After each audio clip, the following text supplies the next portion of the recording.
사무엘상 1장 25절부터 28절까지 말씀 같이 읽겠습니다.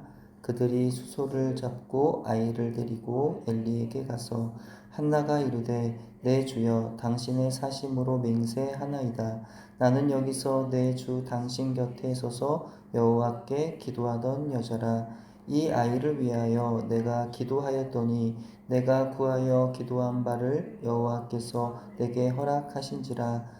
그러므로 나도 그를 여호와께 드리되 그의 평생을 여호와께 드리나이다 하고 그가 거기서 여호와께 경배하니라. 아멘. 매년제라는 것은 이스라엘 백성이 해마다 한 해를 마무리하면서 지킨 희생의 제사로 오늘날의 예배로 말하자면 송년 주일 예배 혹은 송구 영신 예배에 해당한다고 보면 되겠습니다. 엘가나의 가정은 이와 같이 매년 온 가족이 하나님 앞에 올라가서 감사와 화목의 제사를 드렸고, 때마다 자녀가 없었던 한나는 가족과 함께하는 그 순간에도 하나님 앞에서 울었을 것입니다.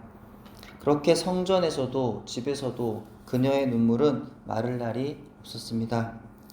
한나와 같이 울고 먹지 않고 슬퍼하는 시간들이 계속되면 대부분의 사람들은 우울증과 화병, 불면증, 식욕부진, 무기력증과 대인기피증 등의 심각한 정신적 이상 징후를 보이게 됩니다. 그리고 그렇게 점점 사람은 파멸을 향해 나아가게 되는 것이죠. 하지만 한나는 자신의 인생을 파멸로 마칠 수 없는 정말 그런 인생이었고, 자신의 인생을 그렇게 마칠 수 없도록 그는 기도로 그 상황을 돌파해 나아갑니다. 슬픔으로 절망할 수밖에 없었지만 그 가운데 그는 소망을 놓지 않은 것은 그녀에게는 전능하신 하나님을 향한 믿음이 있었기 때문입니다. 이것이 바로 우리 믿는 자들의 힘이다라는 거죠. 능력이 되는 것입니다. 세상 사람들은 우리를 향하여 심신이 허약하고 의지력이 약한 사람들이 신을 만들어 놓고 자기는 아무 일도 하지 않으면서 신이 이루어 주기를 바란다고 그렇게 말을 하고 있지만, 사실 진정한 믿음의 사람은 자기에게 맡겨진 일을 열심히 하면서 그 가운데 도우시는 강하신 하나님을 믿고 의지하는 것입니다. 그러면 사실 위기의 때 하나님을 모르는 사람은 위기를 이겨낼 힘을 잃어버리게 되지만, 하나님을 의지하는 믿음을 소유한 사람은 위기를 이기는 능력을 발휘하게 되는 것입니다.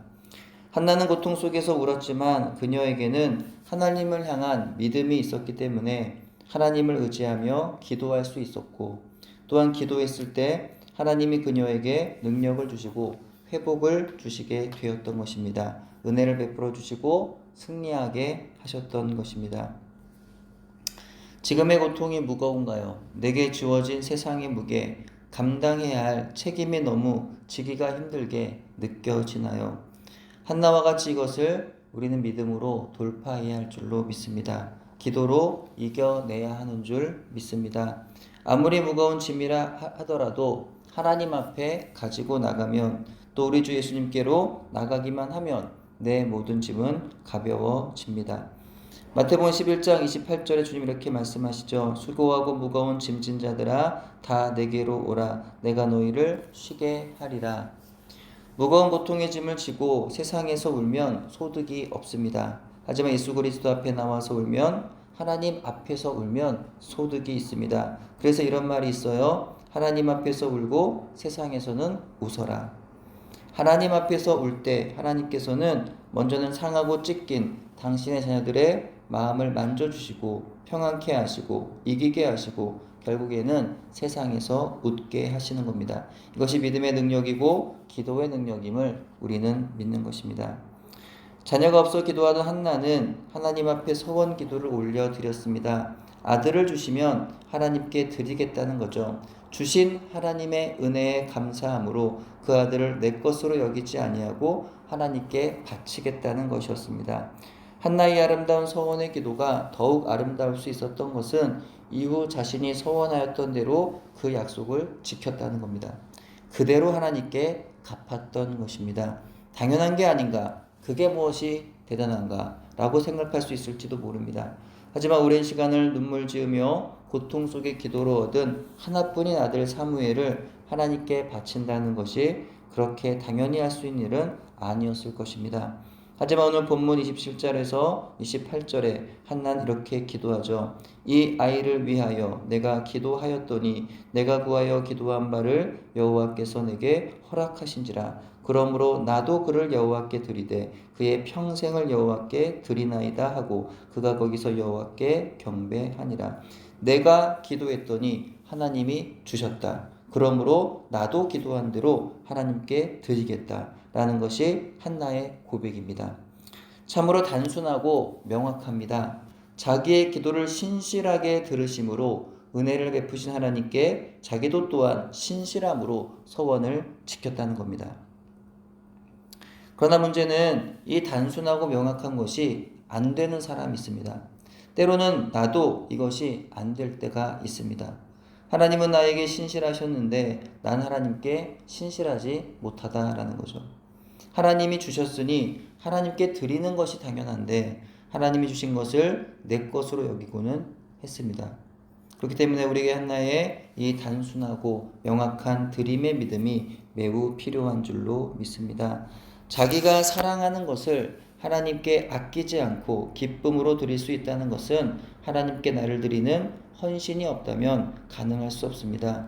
서원이라는 것은 사회나 종교에서 일상적으로 요구되는 정도를 넘어서는 특별한 의무에 자신이나 가족, 구성원을 바치겠다는 거룩한 약속이라고 한다면 그리스도를 나의 구세주로 영접하고 주님을 따르기로 한 크리스천은 모두가 다 하나님께 드려진 헌신된 사람들입니다.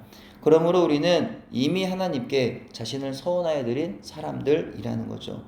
서원이라는 말을 사용하지 않았을 뿐 우리 모두는 이미 여러 번 하나님 앞에 나를, 자녀를, 교회 공동체를 서원하여 드린 바 있습니다.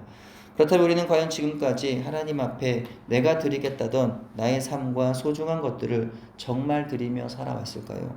한나와 같이 하나님께 드렸던 약속을 얼마나 지키면서 살아왔을까요? 먼저는 내가 받은 하나님의 은혜가 무엇이고 어떤 것인지를 우리는 되새겨보아야 하겠습니다.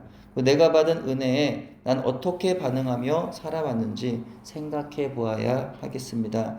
나는 한나처럼 하나님께 받은 은혜를 감사하며 헌신해 왔는지, 혹시 내가 헌신을 약속해 놓고는 지키지 않고 살아가고 있지 않은지 다시 하나님 앞에서 나를 돌아보는 오늘이 되어야 하겠습니다. 먼저 내가 받은 하나님의 은혜를 알고 그 은혜에 더 많이 감사함으로 내 삶을 기쁨으로 주님께 드릴 때 주어지는 더 큰 은혜와 축복을 누리며 살아가는 우리의 삶의 현장이 되기를 소원합니다.